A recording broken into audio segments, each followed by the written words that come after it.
Hi, I'm Jamie and I'm a parent. And I'm Glenn and I research video games. Welcome to this episode of Great Games, Better Brains.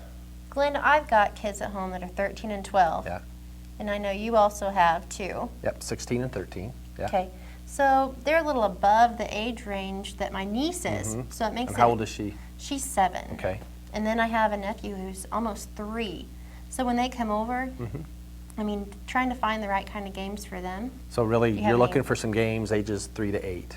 Yes. Okay. And I've got some friends of mine too that married late, and they've got some younger kids. We still are good friends, but their kids are about the same age Right. as your niece and nephew, about 6, 7 years old. And so the interesting thing is there really are a lot of good games designed specifically for that age group. And I want to share a couple of those with you. One of the first set of games I want to talk about is actually a game that are older games. They've been around for a long time. Really? There was a company called Humongous Games, and they created a whole series of different games, both for boys and for girls, the ages that we're talking about, and they were just awesome games. There's a series of games called Freddy Fish, another one called Pajama Sam, and it's literally a kid, 5, 6 years old, that saves the world in his pajamas, and he's got the cape and all this stuff. It's just really cool. And my own kids played those games for a long time. Freddy Fish, Pajama Sam, and there's another one called Putt Putt, which is actually a car.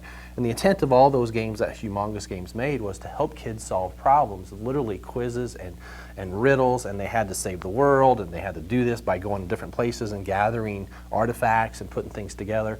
It was a great way for kids as ages 3 to 8 to solve problems and learn how to interact with other people and literally in some ways move the mouse. Most of your kids, you know, your niece and nephew, they're going to be able to get that. But the nice thing about these games, by the way, is that they're older. The latest, I think, that Putt Putt came out, or Freddy Fish came out, or Pajama Sam came out was like 2005. So you can go to Amazon.com and just type in Freddy Fish or Pajama Sam or Putt Putt, and you're going to find these games online for incredibly cheap prices, $3, $4, $5 at the most. And these are PC and Mac compatible games. So those are some examples of some games that my kids used to play, and your kids can play those as well. Okay, on the next question that I have. Yeah. My niece is a really good reader, but not all kids at her age, Right. 7, are really great readers. Is that going to be a concern? No, with those games, Freddy Fish, Pajama Sam, and Putt Putt, it's all icon driven. It's all 3D. You're moving around in here. No text that they have to read at all. So that's a good question. And you were talking about a game that your niece was playing earlier. Yeah, it was Zoo Tycoon, but I wasn't familiar with it. Have you seen her play it? A little bit. What do you know about it? Well, I know that she has to take care of a zoo, set up her zoo, Yeah. Manage the whole. I mean, it's kind of a business, Yeah. but it's a zoo that these kids have. That's to another do. great game for ages 3 to 8, and probably the upper end of the 3 to 8, like 6, 7, and 8-year-olds. But literally, what you're supposed to do is design a zoo, the layout, where the cages and enclosures go. You have to pick your animals. You have to decide what to feed them, and so you're doing research on construction. You're doing research on what kind of animals are going to be compatible with other kinds of animals to put them in the same enclosure, what to feed them, all kinds of habits of the animals. But the other nice thing is that they actually have to make money in the zoo. And I don't know if you played some games that are like that. Right, and I have. So, and what do you got to do in those kinds of games to make money? Well, in the games that I've played at the adult level, I have to arrange the whole space as words. Well, okay, I don't know how to say it. I play a really silly game called My Cafe. And that's on Facebook, right? Facebook. Okay, good. And I have to have my cafe set up to where it's conducive for my waiters to get the food to the people in a timely manner. And if it doesn't, then my ratings go down.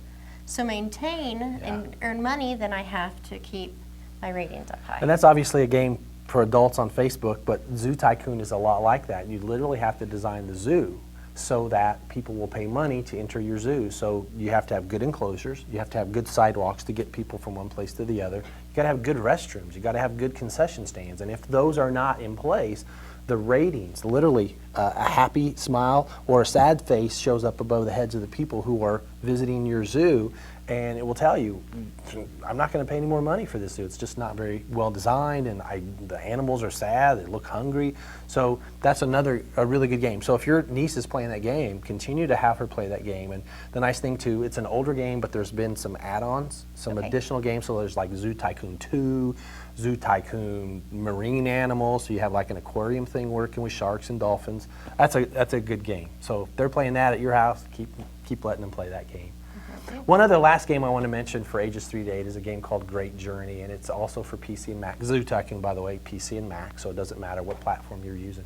But this other game is called Great Journey, and younger ages, like 4 or 5 years old, and you end up at the South Pole, make friends with a penguin.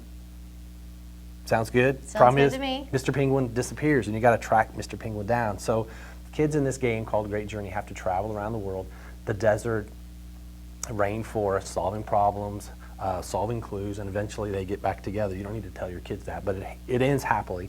And it's a really good problem-solving game, not necessarily specific content like reading, writing, or math, but all of those things blend together, and your kid's really doing a lot of high-level thinking skills while they're playing games like Great Journey or Zoo Tycoon or these Freddy Fish Pajama Sand games. So those are some examples of some games designed just for ages 3 to 8. Next time when we get together, we're going to talk about some games for older kids, say 6 to 12, more our middle school age kids' level, and we'll talk about 3 or 4 games for them as well. So thanks for watching this episode of Great Games and Better Brains. For more information, see mykidsturn.com.